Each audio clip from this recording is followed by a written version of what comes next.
I was a teenage ghost hunter. 7. Animal instincts. I'm not usually one for content warnings. I mean, I don't begrudge people who use them or need them, but I can never remember to until it's too late.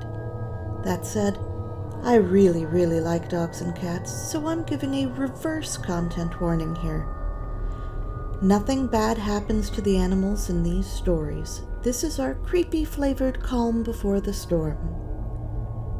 I sometimes wonder what it means about me that I seem to lack the instincts that tell other people that a place is creepy, and friends of mine, having seen me waltz obliviously into bad places, have sometimes wondered how I'm still alive.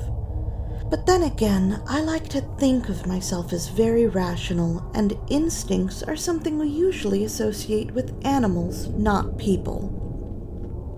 So, back in The Rules, we covered how animals didn't behave the same way in the camp as they do in other forests, how they were out of sight and silent until asked to speak.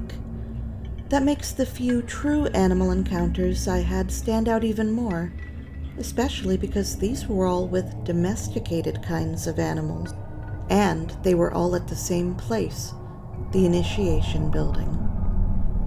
One afternoon, we actually had adult supervision. One of my friends, someone who had moved to central Louisiana recently and therefore knew none of the history or baggage about the camp, it was his West Coast father who had heard him talk so much about the camp that he wanted to see what all of the fuss was about. So we all loaded up in a car and headed off to give him the grand tour. We bring him to the Initiation Building, explaining to him the game we usually play with the flashlight in the dark with the Claiborne newbie. We all go to the front door and huddle around it, looking in at the heaps of plant matter and dumped garbage that covered the floor, creating an unwalkable, swampy mess of soaking, decaying muck. As we were all crowded at that door, there was a sudden noise and movement from the back door, the one on the opposite wall from us. Another gaping, empty hole in the building, much like the one where we stood. A blur of frantic feral cat cried out as it streaked through the building, running not away from the large group of humans, but directly to us, ignoring the back door from whence it came or the side window as escapes, barreling at us. There was so little room in our doorway that the cat literally brushed against my calf as it streamed out of that building, fur fully poofed, posture screaming terror. We turned to see the cat running away down the road instead of vanishing off into the wood. We turned back and listened, trying to figure out what had scared a cat so much that it would run towards people instead of away from us. What could be a bigger threat than 4 or 5 humans? But there was nothing there. At the time, the threat was what confused us. As I had more and more experiences at the building, the real question became, why was that cat willing to go inside of it at all? The next animal encounter I had at the building is one of my happiest Camp Claiborne memories. I had come out in the middle of the day with my younger brother to look around and hang out. We stopped at that building because the big windowless annex to it had a strong but skinny tree next to it, great to use to climb up onto the roof. That was our destination. We arrive and nothing seems amiss. My younger brother shimmies up the side of the building, all is normal. Just when I was about to start my climb attempt, from around the corner of the road comes a pack of dogs. In retrospect, I probably should have been wary about half a dozen or more dogs, mutts, no collars in sight, all running together sans a human as a pack in the middle of the woods. But all I could think was, "Puppy, puppy, puppy, puppy!" I turned away from the building and took a couple of steps back towards the road to meet them as they all made a beeline to me. They surrounded me. Luckily, they were sweet and friendly and happily dopey dogs. I pet them, scratched their ears. I was basically in heaven. But I had come out there with a destination, a mission in mind. So when the dogs started to lose interest in me, I started to edge back towards the building. Suddenly, I was fascinating again, and the dogs surrounded me, begging for attention again. The cycle repeated over and over, until I noticed that I was farther from the building than I had been when the dogs first arrived. I started paying attention.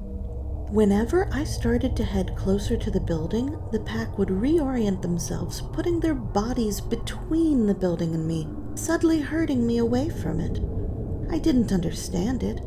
At the time, I thought myself clever for simply exploiting that, and occasionally stepping in the direction of the building whenever the dog's attention started to stray, so that I could maximize my puppy time. But all good things must end. Eventually, my brother got tired of the top of the building and wanted to go somewhere else. As soon as his feet hit solid ground, the dogs moved like a murmuration of birds, tails wagging and tongues flapping as they turned away from the building and ran off down the street, ignoring the woods entirely, much like that feral cat. My brother and I jumped in my car and started to follow them, but they had a head start. Aside from their initial direction, we couldn't find which way they went. But they had been so friendly, I thought. Someone must be camping with their large amount of dogs. I drove us around the area, and this was a part of the camp I knew fairly well, trying to find all of the nearby sites where someone could have camped.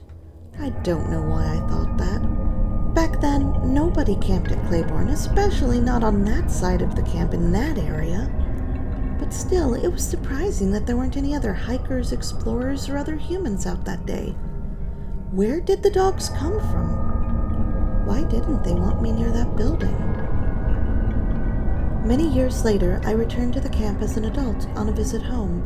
I brought members of my new family, wanting to show them my old stomping ground, the place I spent so many hours as a wayward youth, the subject of so many of my stories. One member of the family who especially loves traveling and so was with me was Duncan, my adorable black doggie. Duncan is a miniature poodle, the medium size, not the tiny toy or the giant dog, but tall for his breed. He's bold, fearless, outgoing. He loves everyone and everything in the world and fully expects them all to love him just as much. We get to the initiation building, stop the car, leash the dog, and get out to give the old place a look-see. There were some somewhat disturbing changes to the building over the years. Those will be covered later on in a future installment. But what was really off was Duncan. Usually, he's the kind of dog who is permanently glued to my leg, always wanting to be near me. He hopped out of the car as normal, but refused to leave its immediate vicinity. To get closer to the building to explore, I had to hand his leash off. The closer I got to the building, the more frantically my brave, bold, fearless dog whimpered. The farther from him I went, the higher pitched his voice got. He shook in fear, taking a few darting steps after me before cracking and fleeing back to the car, and his whimpers gave way to desperate cries. I had just about reached the building proper when his panicked noises became too loud, too constant, too distressed for me to ignore. I returned to him, thinking I would just pet him, scratch his ears, tell him he was okay, and then resume my exploration. But he circled me immediately, wrapping me with his leash, and then started trying to drag me with all of the force a 22-pound dog could muster, trying to drag me back to the car. We'd never seen him so scared before or after. For context, this is the dog who, the first time he saw fireworks, ran around in playful circles, jumping up, trying to catch them. He also greatly overestimates the height of his jumps. He's fearless. At least, he's been fearless every time before that day and after it. The rest of our time at the camp, going to other places, he was fine. His normal, happy, curious, sniffy, bold self. Something at that building really set him off. Something he could detect and found terrifying. But I couldn't see anything. Join me this Monday, Halloween, to hear the penultimate story of this collection. What happened the time I could see something.